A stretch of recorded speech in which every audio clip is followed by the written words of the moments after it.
Ladies and gentlemen, thanks for joining me back here today. This here video is going to be all about welders. Now, if you watched the channel at all before, you've seen this. This is probably the cheapest welder Lincoln builds. It is just the WeldPack HD. It is a flux core only welder. That's all it'll do. Flux core up to an 1/8 inch. That's it. That's that. It's done what I needed to do. It's been a good machine. Now, I made a video about this machine before, and my opinions on it were kind of controversial. Now, this by no means is a bad machine. This by no means is something that is not going to last. I mean, I've had this machine going on 9 years, and I've used it quite a bit. This is not a machine that is just a cheesy pile of junk that gets thrown on the shelf and people pray they buy it. No, this is a good machine. This machine is not capable of everything I needed to do anymore. Now, I'm sure you already know by the title and the thumbnail, this machine today has been retired. It's been a good machine. I haven't decided if I'm going to keep it or if I'm going to sell it. Leaning on selling it because I really don't need it. My new machine comes with everything that I need. It'll do everything that I need. So say goodbyes to the good old Lincoln Electric WeldPack HD, because this is probably the last time you're going to see it. Ladies and gentlemen, the Vulcan MigMax 215. The first question everybody's going to ask, I know it, all the comments are going to be the same freaking thing. Why Vulcan? Why'd you go to Harbor Freight? The number one answer from anybody that goes to Harbor Freight and buys anything, price tag. Now, if I were a professional that was welding every day, that made money from welding, that was constantly building things day in and day out, 40, 50, 60 hours a week, yes, you go buy a very nice, large, high quality Miller and pay $3,000, $4,000 for it. Yeah, people do that. I don't. I'm not gonna. Not ever, probably. The question can be asked, why Vulcan over a comparable Lincoln or a comparable Hobart or a comparable titanium? Why Vulcan? Honestly, I picked Vulcan because a comparable Hobart is still $100 more. A comparable Lincoln is not multi-voltage. The comparable Lincoln was either 120 or 110, 115, whatever you want to call it, or it was 220 or 240 or whatever, and that was it. There was no multi-voltage machine in the price range. And still, a comparable Lincoln without a multi-voltage process was still $100 more than this. Now, other than price tag, reason number two, and really the biggest reason, is availability. This machine is lit. I literally drove like 5 minutes to get to where I purchased this machine from. The parts for it are on the shelf. Like every piece that I could imagine buying for this thing, whether it's going bad, whether it's the consumables, whether it's whatever, is on the shelf in Harbor Freight. Harbor Freight gets a bad name, and I understand that. And yeah, some of their stuff that they sell is junk. It's garbage. I know people who have owned this machine and weld 5 times as much as I ever do. And they've had it for excess of 2 years, and it's still in great shape, still working good. This machine comes with a 1-year manufacturer's warranty. So if anything happens within the first year, it's covered. They'll fix it, unless it's my fault, I'm pretty sure. I need to read the warranty better. But it made more sense for me to get this. Now, the only company near me that has any Hobart is Tractor Supply, and it's 25 miles from my house or more. And the Tractor Supply close to me doesn't stock as many parts for the Hobart welders as Harbor Freight stocks for these. So in my opinion, this machine made the most sense for me to have. especially, you know, and the multi-voltage thing really got it for me, because generally things that I'm building them out of right about 1/8 inch, between the 100,000s and 1/8 inch, 125, whatever. So I really don't need more than just the flux core 120. But the flux core sucks. It's dirty. There's more cleanup with the welds. It's just not as nice, and it's not as efficient as having something that can run gas. So I think that's kind of what put me over the edge on this one, because it does all the same things that the Hobart. Now I was looking at the Hobart MVP 210. Okay, now you can go do your own comparisons between the Hobart MVP 210 and the Vulcan MigMax 215. They're basically identical machines. Come with all the same things, do all the same stuff. You know, you can see on here, you know, they did the dual voltage, spool gun ready. You know, it did all the things. It was the same thing, multi voltage, and all that. So, you know, that's what ended me up here with this. You know, this one, plain and simple, made the most sense for me to own. As far as longevity goes, I've never heard anything over, you know, Hobart being anything astronomically better, or even better at all, really. So yeah, I'm happy with my purchase. At this point, I haven't even opened the box yet, so I'm gonna open the box. We'll see what's inside.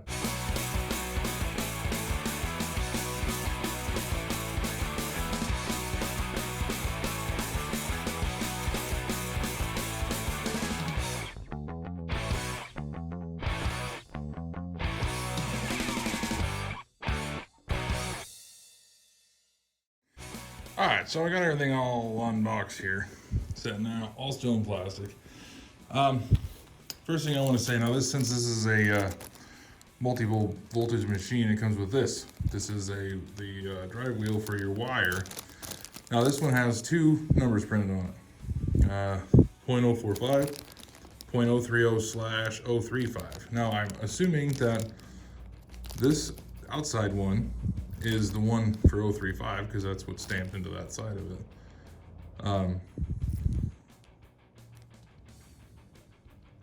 However, upon inspection, it looks like the one over here is narrower than this one. So, oh, I get it. So yeah, it is the one on the inside that's for the 035, so that you can read. So when whatever number is sticking out at you is the one. Okay, that makes sense. The one thing I do want to say about this, though, is this was in the bottom of the box with the regulator. So if you open your regulator box, make sure you get this out of it, because that's where it is. And I'm assuming that if it doesn't just fall out for you like it did for me, you might lose it.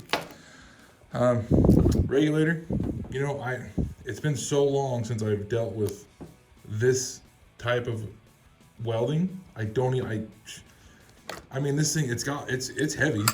It's pretty freaking heavy. It is brass, looks it at least. Looks to be, yeah, it looks to be decent. I don't know. I don't see anything wrong with it. Then you got gas hose, adapters, one adapter. This is your 220 power cord, 110 power cord, which is nice. It's not just you don't just get a pigtail to plug into the 220 into the 110. I like that. The 030 flux core wire, 030 solid wire, and of course the gun. This machine comes with 10-foot leads, I believe is what it says. I don't know. I think I'm in a little over my head. Well, too much going on for me. Let's see if I can open this with one hand.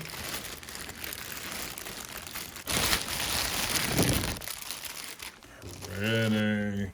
I'm gonna get all this stuff unwrapped, get it open, and get it all set up. I also forgot this thing comes with a super cool thickness gauge. Goes all the way down 36 gauge. Huh? In between the big ones, 30, And the biggest one is a 0, which I think a 0 is 5/16, not 100%. All right, so we got her all set up, and one thing here right off the hop I'm not too pleased with is this positive polarity lead wire in here, whatever you want to call it. Somebody kind of missed a little bit on their heat shrink job here. So, and then the ground wire back here kind of just doesn't sit like I would like it to, but I think it'll be all right. I definitely won't be switching those two around too often. I did switch them. I switched the roller out for a flux core. Anyway, I switched the polarity over for flux core because at this point in time, I don't have any gas right now. However, this cord here, you know, and I don't know. I was hoping that this had some kind of like screw mechanism or something that held this in. It does not, but this is a very, very heavy wire. Very nice, flexible. I mean, it looks and feels very high quality, being the 110 output wire there. This guy's spring loaded. Actually scared the crap out of me when I flipped this off of it. I knew it was gonna happen too, but I didn't think it was gonna happen like that. All right, we got her fired up, and this thing is loud. But man, it moves some freaking air out of this thing. Moving some air. Got it set up just for flux core right now. Everything's all polarity switched, yada yada yada.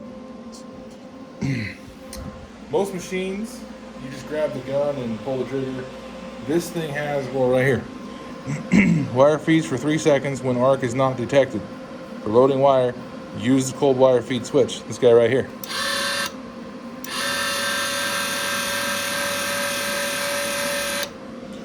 Nice, right? You don't want any weird curls and stuff in your gun, in your lead while you're doing this.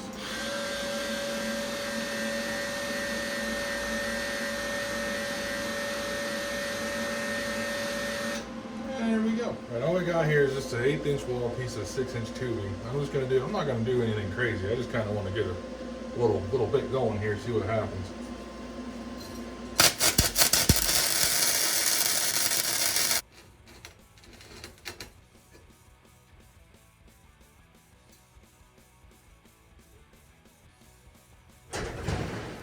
All right, well, I missed it, but did get some welds laid down here, and you can see all the spatter and stuff. But I mean, it is flux core. That's just the way it is. Flux core has spatter, always will, and that's the kind of the draw of a shielded weld, is you don't have anything close to that kind of junk going on. I have the machine set up to where it's at a pretty decent heat. I mean, really, you look at the heat of the bottom of it, you can see it's spreading out, fairly uniform, doing pretty decent. The welds that I did earlier, just on the side of the tube, you can see, let me remember here. So this was my first one. This one was my second. This one was my third. You can see the tops of these don't have, actually, is that?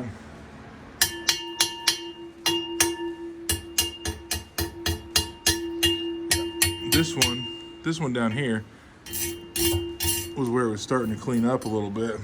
But if you look at the inside, that big lug right there is actually about, it sticks off the inside of the tube probably 1/8", 3/16 probably. It's a pretty decent sized booger hanging in there. And that's from it being just way too freaking hot. Now, you can see this is 1/8" material, which is, there's 1/8 is a 10, I believe.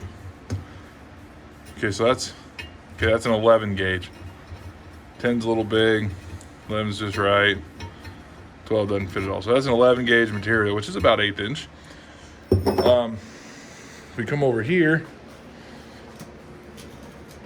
maybe Look at our chart. Now we are doing flux core.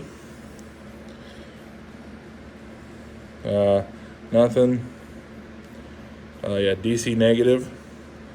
Come over here, 1/8 inch. Come down where we are, flux core, 030 wire, J 7.5. I have this thing set on J, wire speed, just a tick over 5. And it might be a little cold. I might be able to turn it up a touch, but don't need to for much. And remember, this is just on the flux core at this point. I don't even have gas. I don't have anything in here. This is just flux core. This thing, compared to what I'm used to, is it's a night and day difference.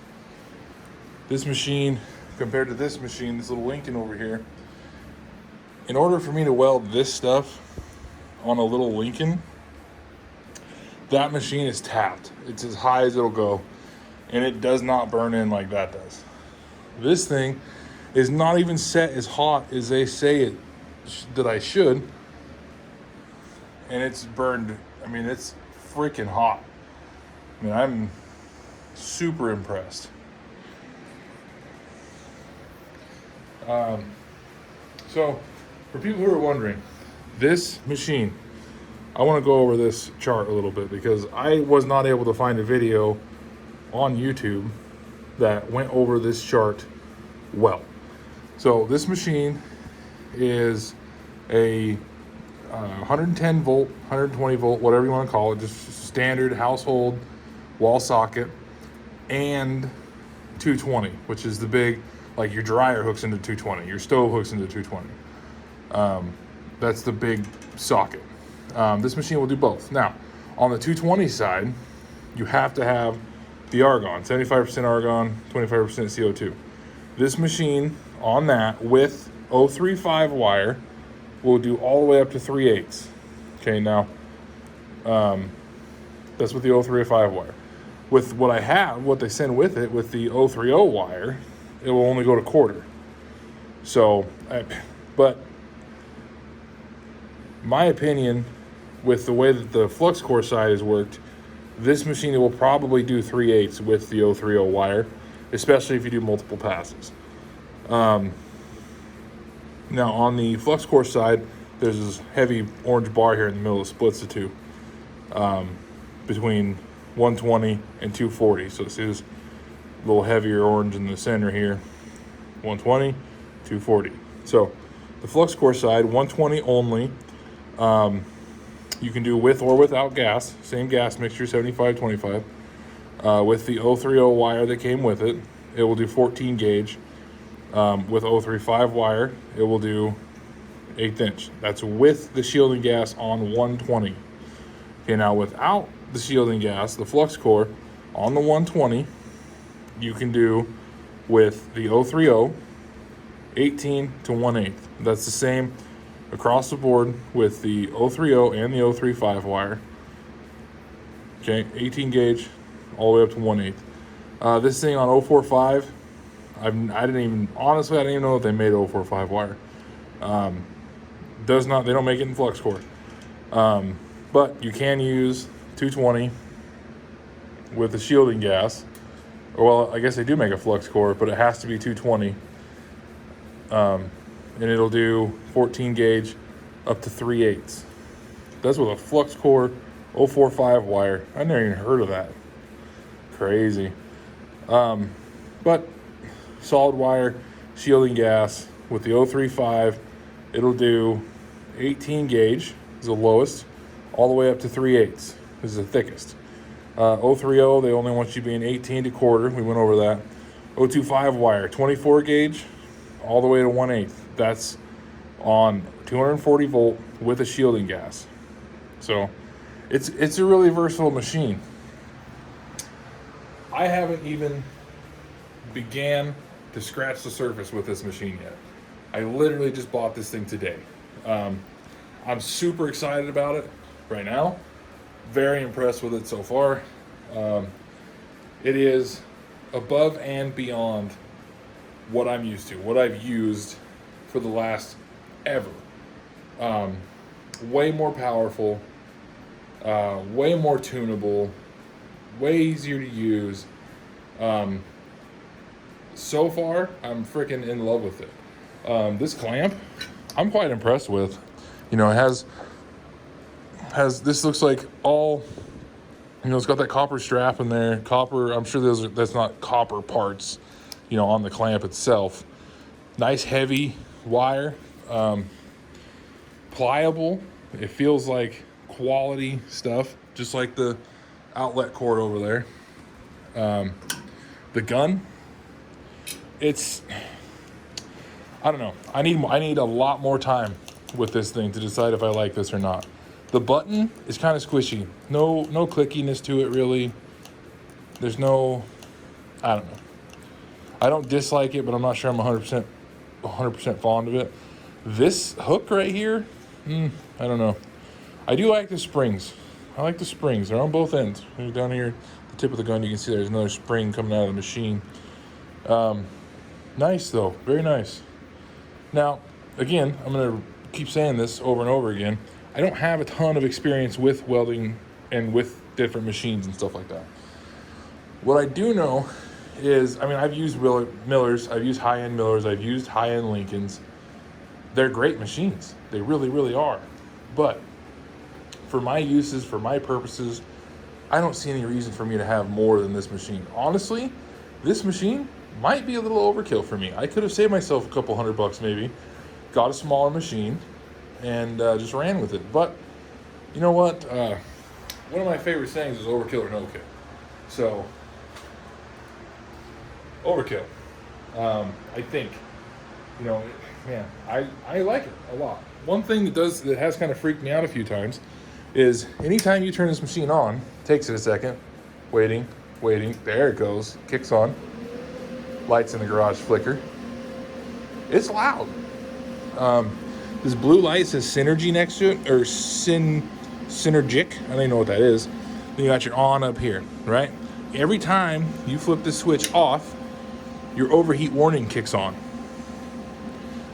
And then it waiting, and then it kicks, and then the whole machine shuts down. Weird, real weird things. I'm not used to that. Comment below, do other machines do that? Is that some kind of a safety feature? What's the deal there? The only thing that I really, really don't like about this machine on initial unboxing and looking over to this point where I'm at now is this wire. And the only reason I don't like this is because they just missed a little bit with their heat shrink on the top of it right here. They just missed a little. But it's enough that, I don't know, it just bugs me. But you know what, like anything, this thing's got all the instructions you could ever need to get going. Now, this machine is not going to make you a good welder. The machine is not going to make your welds look nice. The machine is not going to make the metal stick together. Your skill and your knowledge of the machine is. So, any machine you buy, you have to learn it. Now, obviously there's transfer over things that happen, just general muscle memory and things like that go along with it. Completely agree with that. But every machine's different. Every gun sits in your hand different. And you just gotta learn the machine. So that's what I'm gonna do. I'm gonna get on this machine, I'm gonna learn it, I'm gonna use it, I'm gonna do a bunch of different stuff with it and see what happens, you know. And I'm gonna make an update video in a week, and then maybe make another one in a month after that. Maybe, you know, kind of do like interval updates. But so far, super pleased, super happy, super glad I purchased this machine. I think it's great, and I really think that it's going to be everything I need it to be for everything that I want to do. So anyway, hope you all enjoyed. If you did, give me a thumbs up. If you're here for the first time, hit that subscribe button. We'll see you all in the next one.